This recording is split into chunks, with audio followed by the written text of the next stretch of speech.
here. Matt Kinsey, he's been a Toastmaster since 2003. He is a charter member of his home club, Outspoken Toastmasters in Coral Springs. He has held a number of high-profile leadership positions within Toastmasters and has attained the Distinguished Toastmasters designation, the highest level of educational achievement in the organization. He said that he has learned that to be most successful, you need to lead with your heart and not your head. He says, there is no finer program than Toastmasters for helping people build their self-confidence, communications, and leadership skills. As an officer of Toastmasters International Board of Directors, Matt is a working ambassador for the organization. He works with the board to develop, support, and modify the policies and procedures that guide Toastmasters International in fulfilling its mission. And we just welcome you, Matt, and we want to get to know you. We know that you are the president-elect, and I know you are coming in as the president of Toastmasters in August. Yes. Yeah, so what are your goals and your vision when you come in as the president? Well, first off, I want to let everyone know I have a long history with the Chicagoland area. Mm-hmm. I am a Midwesterner. I grew up in Naptown, as you call it, down in Indianapolis. Yes. And I spent many a day on the south side of Chicago at blues festivals, many sausage festivals, and I won't get into Geno's, Giordano's, Lou Malnati's. I won't get into that whole debate. I like them all, okay? Yes. I do have a favorite, but I won't go there. So I love the Chicago area, and I've spent many days there. Fields Museum, Natural Museum of Art, the Art Museum, History Museum, the Planetarium. I just love Chicago and the rich culture there. So I'm excited to be back in Chicago. It'll be my first trip back to Chicago since the convention was in Chicago. Yes. In 2018. Mm-hmm. That was an interesting convention too. And Chicago is a great place to come and experience a lot of things. And like you just mentioned food. That's the best thing about Chicago is their food. I mean, you can't go wrong with pizza. No, you can't go wrong with pizza and sausage. There you go. Exactly. Oh my God. Although I will say, you know, to some of my friends out there, this whole debate about whether you put ketchup on hot dogs, I'll stay away from that debate too. Right. But no, you asked about my goals for the year. You know, so personally, I just want to continue to develop. And someone asked me 2 years ago, they're like, you know, Matt, we're seeing you grow and continue to reinvent yourself. Who are you going to be as president? And really, my goal is to be the president the organization needs. Right. And I don't know what's going to come up next year. It's a lot of uncertainty. I have to be prepared, and I think I am, to adapt. And I saw our current immediate past president, Richard Peck, adapt to what the organization needed. I've watched our current president, Margaret Page, and past leaders. So something's going to come up in the year that I wasn't anticipating, and I have to be able to adapt to something that may be out of my comfort zone and embrace that in order for the organization. Organizationally, we've had a couple of tough years. Yes. A large part of it is COVID related. Mm-hmm. But sometimes I wonder if it's really all COVID related, or if sometimes the COVID issues have become the convenient excuse du jour for why we can't get things done. And I think what a leader does is leader goes, okay, here's the situation. It's real. It's impacting us. How do we still work towards our goals? And, you know, many of our district leaders have done that, but some have struggled with it. And I understand that. I'm not criticizing them. You know, it's been tough. You got to take care of your family and your career, your health first. Absolutely. Always. But sometimes I think if a district leader walks away at the end of the year, or a club leader walks away at the end of the year and says, I did everything I reasonably could to meet the goals, then I think they should sleep well. And so that's a question I think each leader has to ask him or herself. Exactly. But really my messages for the year are summed up in 3 words. One is connect. We have to connect, especially with these last 2 years of this disconnection. We have to reconnect with people. We had a chance earlier this year for the board to get together as an entire board for the first time in 2 years. That was such a powerful time. I mean, yes, we made good decisions. Yes, we had great discussion. We've done that throughout the last 2 years. But the being together in the evening after the meeting was over and chit-chatting and telling stories, and those things aren't happening. The second one is inspire. And first you have to connect. You have to connect with someone to inspire them. All right. Even if it's just from a story you tell. But we need to inspire people, and we need our leaders to connect with why are they in leadership? Past International President Lark Doley asked, what's my why a couple of years ago about why are you a member of Toastmasters? And I want you to also ask that question about why are you in leadership, whether it's the club officer, district officer, or on the International Board of Directors. What's in it for you? And that's okay that you acknowledge that, because if you're not getting something out of it, even if it's just feeling good about what you're doing, I think I question why you're doing it, because it's okay that you get something out of it. That pure altruism is so rare. And I think it's okay for people to acknowledge it. Yeah, I am enjoying what I'm doing. I get great satisfaction out of it. That's what my why is, because of the satisfaction I get out of it, that I think I can help the organization move forward. And the most important thing we have to focus on this next year is delivery. Yes. And what I mean by that is, at the club, we have a mission. Is your club meeting its mission? Are you providing a positive and supportive environment where all members can learn and grow? Yes. To summarize, you are or you're not. You need to look at that. Are you providing that experience to our members? At the district level, are you starting new clubs and helping all clubs achieve excellence? That's the district mission. At the international level, we have a mission. Okay. And are we meeting that mission? So delivery is really important. And I think that's probably the area where we've fallen short the last couple of years as an organization, is on consistency of delivery around the world. Now don't get me wrong. Our clubs deliver at a high level. There's a lot of different ways to count success. Numbers are one way, and numbers tell a story. Yeah. But we're also, whether you look at it as we're changing lives or people are changing their lives through the Toastmasters program, it doesn't really matter. The fact is that people are coming out of Toastmasters in a better position to face the rest of their life than they were in when they started. And that's powerful. That is success, no matter how you measure it. And we measure success one member at a time.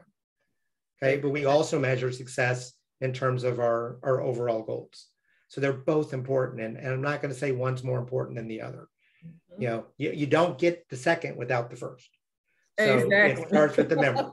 It starts with our members achieving their goals. So delivery is really important. And I'm going to encourage district leaders and club leaders to exercise critical thinking and ask, why are we doing this? How is this activity supporting our club mission? How is this activity supporting the district mission? And if it's not, if you can't clearly see it, maybe you shouldn't be doing that activity. Yeah, and that's, and to me, that's leadership qualities. When you start owning up to, why are we doing what we're doing, and then you're actually following what the mission is of Toastmasters, you can see that it's shining out of you. And I can see that you have a passion for building people. Yeah. Especially our members, we call them members, and I noticed that you have great leadership qualities. What was your Toastmasters leadership journey? Getting from, where you are now, how did you build up to it? Well, I did not start out with the thought of being an international president. I didn't even know an area existed. Okay. I had no idea what any of that was. And I started out because I knew I needed to be better at evaluation. I was really good at finding every little thing you had done wrong in an evaluation. But I wasn't really good at providing the positive support. That's the environment I grew up in. I'm not scarred by it. It's just, that's, praise was sparse and rarely given in terms of, achievement. It was more on like, here's what you can do better. But I was equally as bad at receiving positive feedback. And I think probably for that same reason, so I was dismissive, I guess is the best word, when I got positive feedback. And I got a boss who got really mad at me one time about that. And he told me if I ever did it again, he would fire me because he gave me a compliment, went out of his way. And I was like, oh, it's no big deal. He goes, it is a big deal, or I wouldn't be bringing it up, and he was quite upset with me, rightfully so, as I understand now. So I need to be better at giving and receiving evaluation. And that's why I joined. Now my goals changed. Within a few months, the next time we had elections, I was VP of Education. Wow. And then I was president. Then I was the area governor, now area director. Then I was a division governor, now division director. And then I took a couple of years and I did some other things outside of the club. I was still involved in the club, still involved in the district, but I did not have a district officer role. And then I was elected to Lieutenant Governor Marketing, which is now Club Growth Director, eventually District Director. And then probably the most important moment in my Toastmasters development was losing an election for International Director in Malaysia in 2014. And it caused me to do a lot of self-examination about the way I landed on people. And what I consistently heard from people, and that's why I appreciate you talking about connection so much, is what I consistently heard I wasn't connecting with people. I was relying on my intellect. Okay.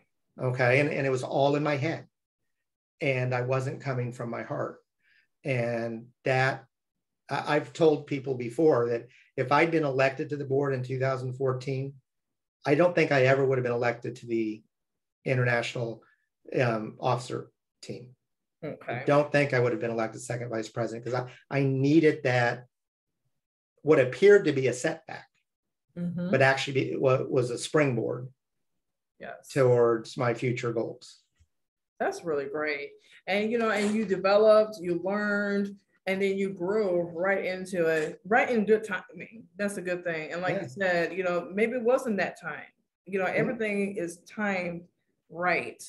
And now everything is being timed right. Now we're going to get right into the nitty gritty, which is next week is the 2022 D103 Toastmasters Annual Hybrid Conference. Yeah. And you are one of our keynote speakers. Are you excited? Oh, absolutely. I have worked with Ed Tate several times before. I've worked with Craig Valentine a couple of times before. So you guys have a fabulous lineup with Craig and Ed coming, and I'm glad to bring my small piece of it. I've got great associations there in Chicago. So and I'm glad I'm going to be able to be there in person. That's great. Yeah, we're all excited. I mean, it's going to be held here in Chicago at the Embassy Suites Hotel. Now, there's 2 hotels, Embassy Suites. So you have to make sure you go to the 511. Well, that's up to Greg and Ivory. Right? I think Ivory's picking me up at the airport. So I'm going to trust him to get me to the right hotel. Exactly. And then we want everybody else to get to the right hotel too. That's right. You'll end up going to State Street. We will not be there. No, we'll be at the one at Columbus Drive. Yep. Yes. So you are given 2 keynote messages. One is called "Are You a Leader?" And the other one is from KL to DC. Could you tell the audience what both of those keynotes are going to be about? So the "Are You a Leader" is a definition of leadership that I've developed, cobbled together, stolen ideas from, and something that works for me that, audiences have seemed to respond to well. And so we just developed that session throughout, and we developed that definition in pieces through stories and some data and some other information. We build a definition of leadership that I think works for the 21st century, and I think is the model that Toastmasters aspires leader to be. And it's not about a style of leadership. It's not about a model of leadership. It's more about principles of leadership that I found to be extremely effective over my career and my development, with more than 25 years in corporate and community leadership now. The second one is what I just alluded to, that journey from losing an election by about a 2-to-1 margin in Kuala Lumpur to winning an election with 78% of the vote in a 4-person race. And what were the lessons that I learned about myself? What were the exercises I went through? Because there could be somebody in that audience who's a future international president who needs some of those same exercises to move forward in a significant way. So if I can share and help them move forward, even if it's just a little bit, and it doesn't have to be someone who wants to be international president. Maybe somebody just wants to be area governor, area director, and something's holding them back, or they want a promotion at work and something's holding them back. And so that whole self-examination and the mindset and the people I surrounded with me. So I'm going to be talking about that for the second session. Okay, that's great. Because I know that when I spoke with Ed about Toastmasters, and he was saying he said what Toastmasters give and how it can change your life around for promotions and setting up your own business, and just you just flourish. And that's great that that you're taking your skills and then you're recognizing that there are future leaders out there. Oh, absolutely. Look, something I learned early in my career is if no one else can do what you do, you're stuck. Yes. Okay. Right. If no one else can do it, you're going to keep doing it. Right. Okay. So you've got to bring people up to fill in if you want to progress. Now, if you're happy doing that, that's awesome. And I really want people to do things that they enjoy, but sometimes I think we get it backwards. One of the lessons I learned is you find your purpose in what you're doing. You don't find your purpose, then go and do. Exactly. And that's, at least for me, that's what works. I'm like, I need to get this done. What's the purpose behind it? Versus, well, here's my purpose. What do I need to do? It's just a subtle shifting, because there are things we have to do all the time that aren't the most enjoyable. Right. Okay, I'm a bike rider. If I go out and do a bike ride in the rain, not motorcycle, but bicycles. Yes. If I go do a bike ride in the rain, guess what I have to do when I get back? I've got to clean the bike. I've got to get down there and get all that grit and road dust that's been turning into mud that gets on the chain, or it destroys the chain, it destroys the drivetrain of the bike. That is not fun. It's kind of Zen moment, but it's not necessarily a fun activity, but it has to be done. It has to. And you've got to remind yourself there are things we have to do. And so what's the purpose in doing them? Exactly. And that's where I come from the next thing. Because when I think of a person that says, hey, I don't want to do it, but I've got to do it, that's an achiever.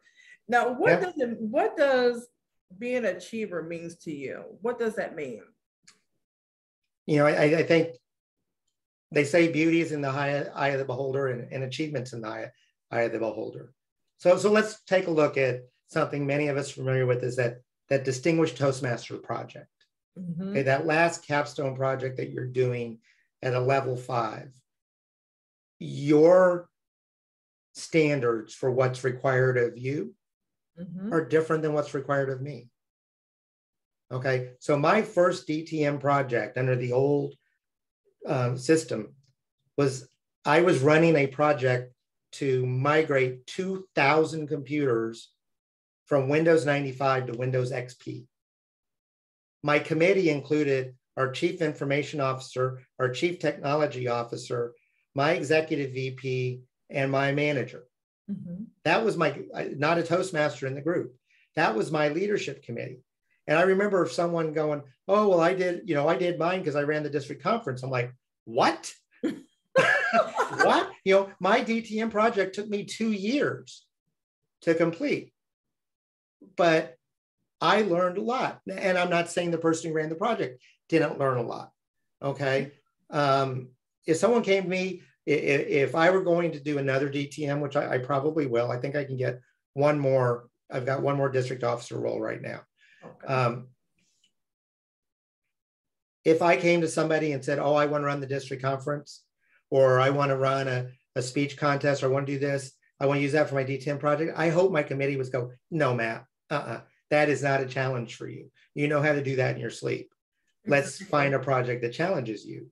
Whereas for somebody else, they may never have led a group of people more than 3 or 4, and they're going to take on a team of 20. That's a big step. That is. So achievement is really based on where you are and where you're trying to go at the fundamental level. But achievement in Toastmasters, we measure through educational awards, through the Distinguished Club program, and through the district recognition program. That's how we measure it. And it does tell a story, and we know it tells a valuable story. It's not the only story. So we need to pay attention to those. So for example, we know from data that clubs that are distinguished are 5 times more likely to still be a club 3 years later. Mm-hmm.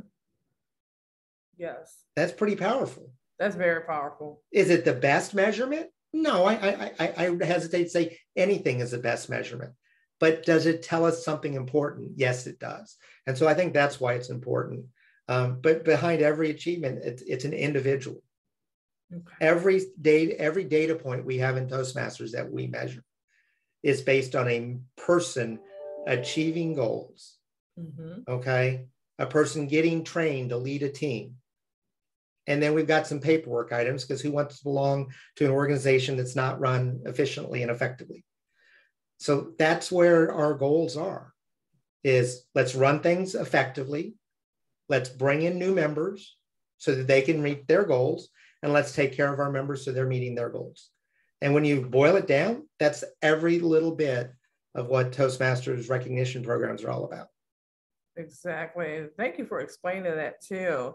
And I just want to ask you a question. For those who are achieving their DTM, and for mm-hmm. those who don't know what a DTM is a Distinguished Toastmasters, the yes. highest level of achievements. What do you tell those individuals after you have achieved your DTM? What is next? Because some people think that's it. Okay, from the initials behind your name, mm-hmm. that's it, unless you want to move on to higher district leadership or international leadership. Mm-hmm. Okay. So you got DTM PDD, past district director, DTM PID, Mike Rafferty in your area is a past international director. So you'll see DTM PID and be like, what does that mean? What's a PID or a PIP, a past international president? But those are different achievements. Mm-hmm. So from an educational perspective, what the Distinguished Toastmaster is about, it's partially about setting a goal, a significant goal that takes a significant level of effort to achieve and sticking to it. That's one thing it tells us about somebody.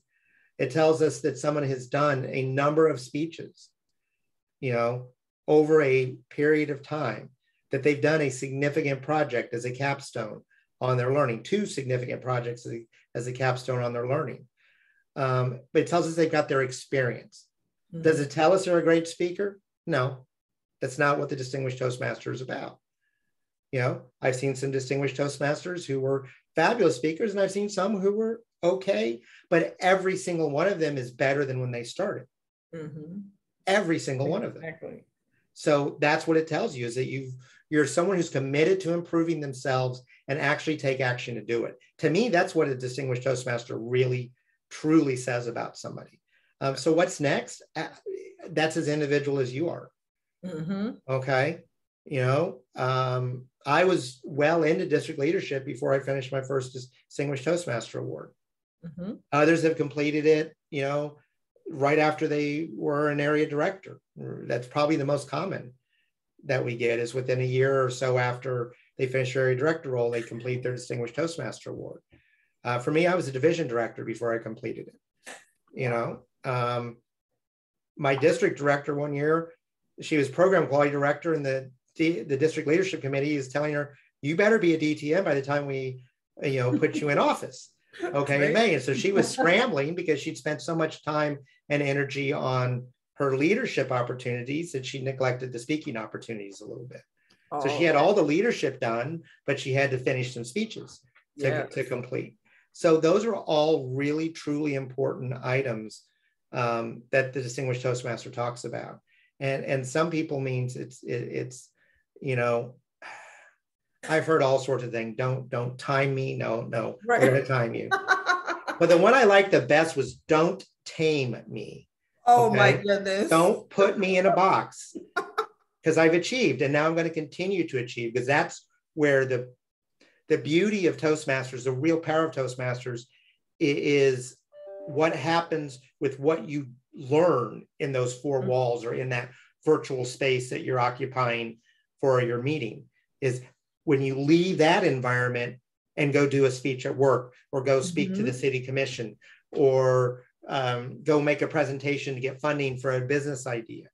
Yeah. All of those, that's when it's, or even when you ask somebody out on a date and you were too nervous to before, those are powerful moments at which the laboratory that we've been in Toastmasters, which is one of the nicest environments you'll ever be in. Now you're putting that into effect and in some place where it has true consequences. Exactly. And now you've got the confidence, because we've conditioned you that, you know what, you're at least competent. You're not going to go out there and make a fool of yourself. Okay. Exactly. And I think that's what people are scared about.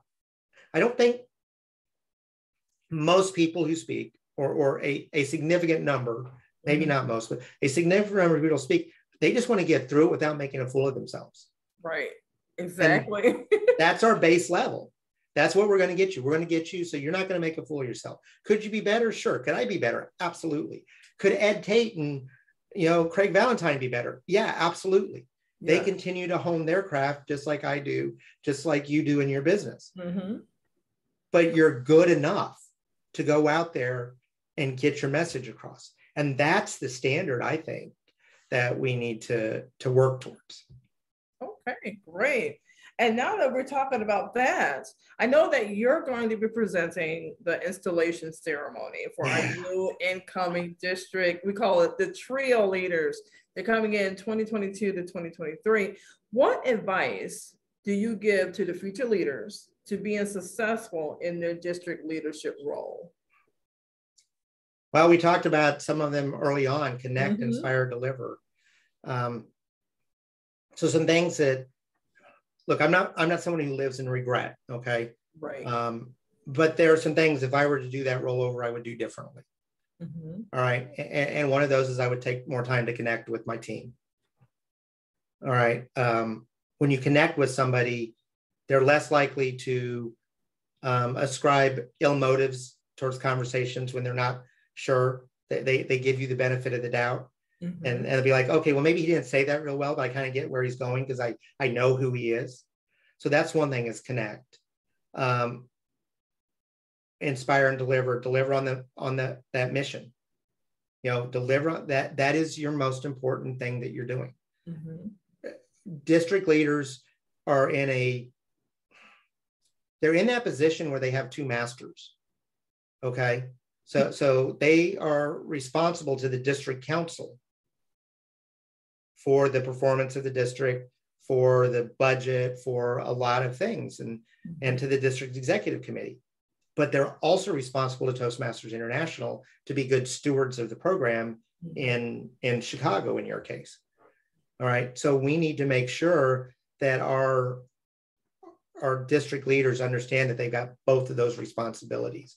And there are times where you have to play, and not play, play's not the right word, where you have to be the person who says, hey, this is a decision Toastmasters has made, and this is what we're going to do. Exactly. Even if you personally disagree with it. And that happens to be on the boards. Sometimes the board makes a decision, and I'm not necessarily in agreement with that individual decision, but no one outside the board will ever hear me say that I disagree with that decision. because we have a process to make a decision. It was followed. We've made a decision. We're moving forward. Exactly. And I think that's something that's really important. You've got to move forward. The other thing, I really trust your team. So the unwritten part, if you read through our district leader handbooks and policies and protocols, there's a theme in there that maybe could be called out better. And I'm going to call it out.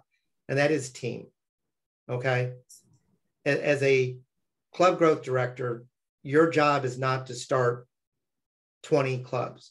Your job is to lead a team of people that are going to start 20 clubs. Wow. As a program quality director, your job is not to lead the district conference and lead the TLIs. Your job is to lead a team of people who deliver the district conference, who deliver the TLIs.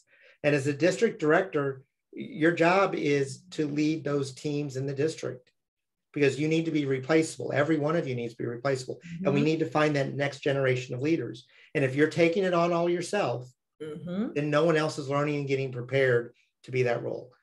The board is so fascinating at the executive committee level, because you can really see and I'll use this word, the genius in the way they designed the incremental responsibilities you have from second vice president to first vice president to president-elect, all things that are preparing you to lead the board of directors.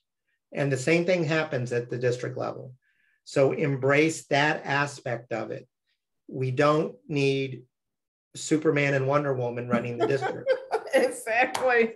Okay, because there's only one Superman and there's only one. Well, I guess with the multiverse, there's a lot of them. But there's Superman and Wonder Woman, and they're great to have on your team. Yeah. But if other people get the impression that that's what the job requires, it actually diminishes your effectiveness as a long-term strategic leader in an organization.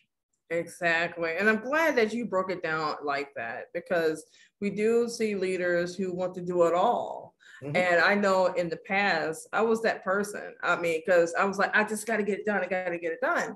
And my light didn't come on until I was president the second time at my club. And I found out the greatness of delegating. Mm-hmm. Delegating and giving it to people, because people actually want to do the work. They really want to understand the leadership skills that they can build. And it felt good. And then now that I'm the PR manager for the second time, I have a larger team. Yeah. I had to let it go and let them do it. And it feels so good to see your team flourishing in the work that they're putting out there, and you're not overworked, but you're like you said, connecting with them. As long as you're connecting and communicating and letting them know what you need, it gets done. And remember, you can't delegate the responsibility. You can delegate the activity. Yes. Okay. And especially, this is so true of the younger generation. People, I hear all these things about, oh, millennials this, oh, Gen Z that. Okay. My grandfather worked for 35 years in one job, never got a promotion, and he was content. The younger generation, that doesn't apply. You've got to engage them and involve them. Yeah. And people are like, well, they're not loyal. Well, you're not engaging them. If you engage them, they're very loyal. That's what the research says. If you engage them and get them involved, even in a small way, and they seem to like projects more than positions. Exactly. And which I think is the best thing. I like how you said that engagement projects, because people, they just fly with it. And then they're excited to express what they're doing. And they contributed something to the organization. Exactly. Oh my God. I'm so glad you said that. Well, just an interesting corollary on that is a lot of nonprofit organizations are having a real challenge with fundraising with the younger generation, because this younger generation, according to the research, and we saw this with the last earthquake in Haiti, okay, they weren't giving money. They were getting on planes and flying to Haiti. Wow. To put their own personal manpower in. So the nonprofits are like, well, we need money. And they're like, well, yeah, I'd rather go get on a plane and go help. Yes. And it's a fascinating think it's going to have long-reaching implications on our society and on Toastmasters as we figure out how to work in that environment. Exactly. I'm glad that you brought that up, and I'm glad that if our audience is out there listening, I hope you're taking notes, because this is great information.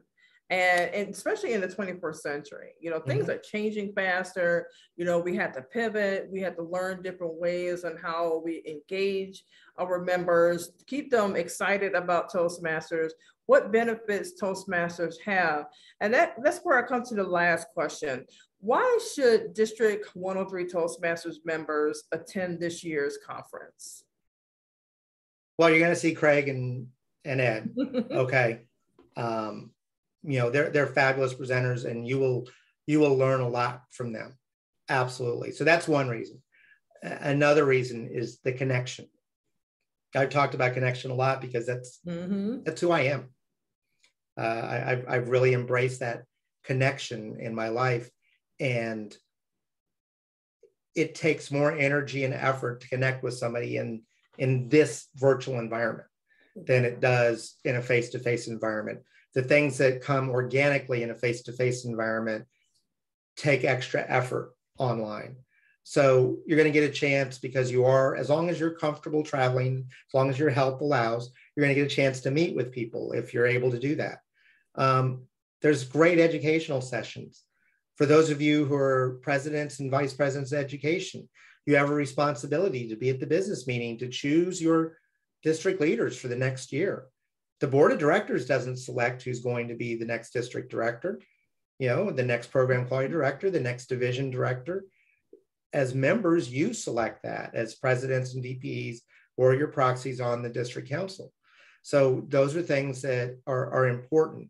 So I had and with all due respect to the evangelical group, I had a former district director named Rick Furbush, and he said Toastmasters come out of the district conference as a born-again Toastmaster. Okay, now I know that's got some religious undertones, so there's no offense intended towards anybody, but it's that energy that comes from a district conference that really lasts a long time, and it's even expanded much further when you're at an international convention, which will be in Nashville this year. So not too far of a drive for you. It's a reasonable drive. I mean, it's a short flight or a reasonable drive down to Nashville for you to be at an international convention. Now you're connecting with people all over the world, not just all over the Chicago area. So I think that those are some important reasons.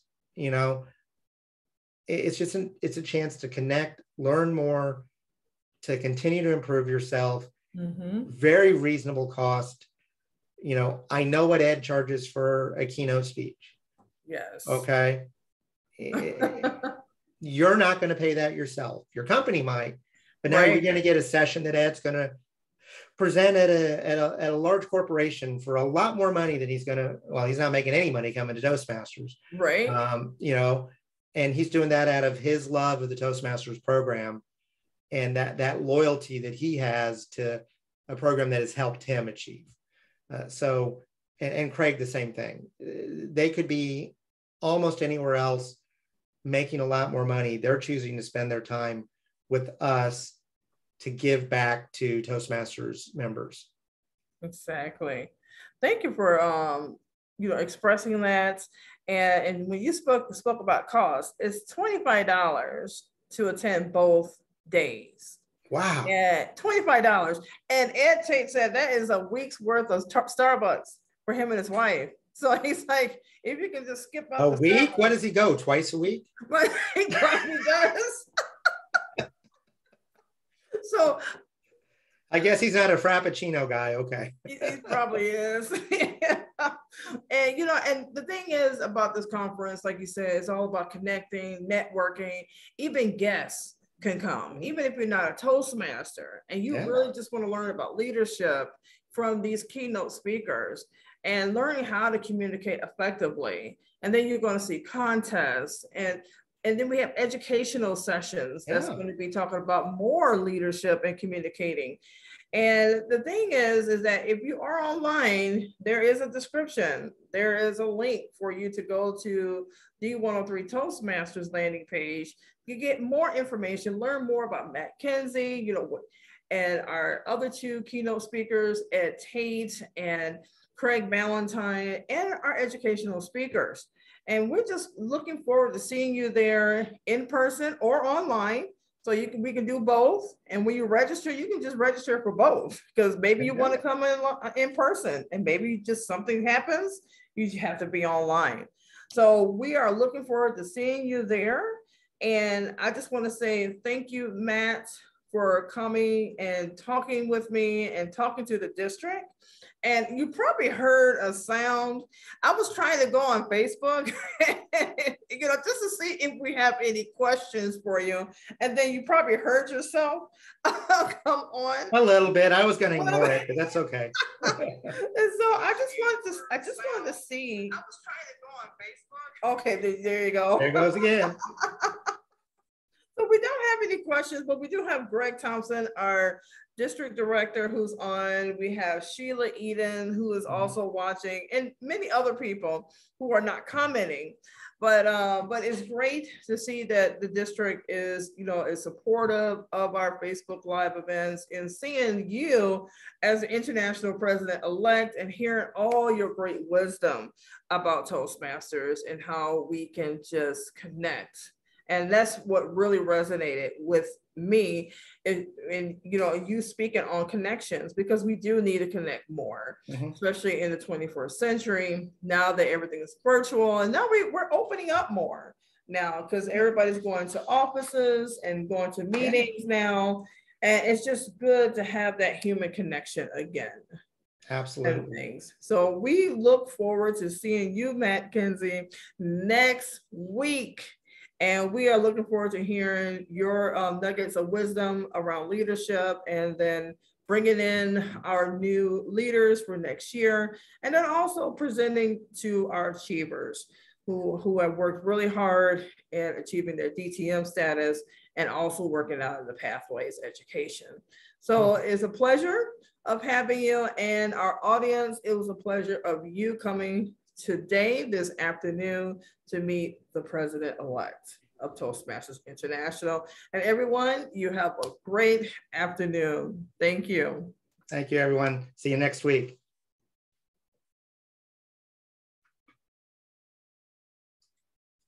All right. That is the end of our, let me just stop this here.